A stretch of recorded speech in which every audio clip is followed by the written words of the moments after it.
ખાતે આવેલ પુણા પુરવઠા ઝોન કચેરી ખાતે રાશન કાર્ડ KYC ને લઈ લોકોને પડી રહેલ ધરમ ધક્કાથી કંટાળી લોકોએ હોબાળો મચાવ્યો હતો। સુરતના નાના વરાછા વિસ્તારમાં હોબાળો મચાવ્યો હતો। પુણા પુરવઠા ઝોન કચેરી પર મોટી સંખ્યામાં લોકો ભેગા થયા હતા।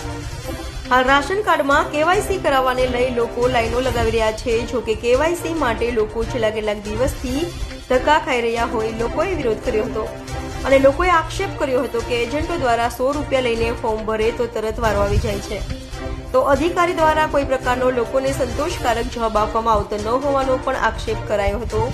ત્યારે હવે લોકોને પડી રહેલી મુશ્કેલીનો વહેલી તકે નિવારણ આવે તેવી માંગ લોકો કરી રહ્યા છે। મારું નામ હરેશભાઈ છે અને અમારે KYC આધાર લિંક માટે આવ્યા છીએ રેશન કાર્ડમાં।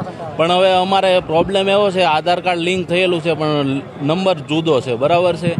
હવે પહેલાં અમે આધાર કાર્ડના બધા પ્રૂફ આપેલા જ હતા, તો ખોટો નંબર કઈ રીતે? હવે એ 300 લોકોની એ જ સમસ્યા છે, બધાને ખોટા આધાર કાર્ડ લિંક થયેલા છે, બરાબર।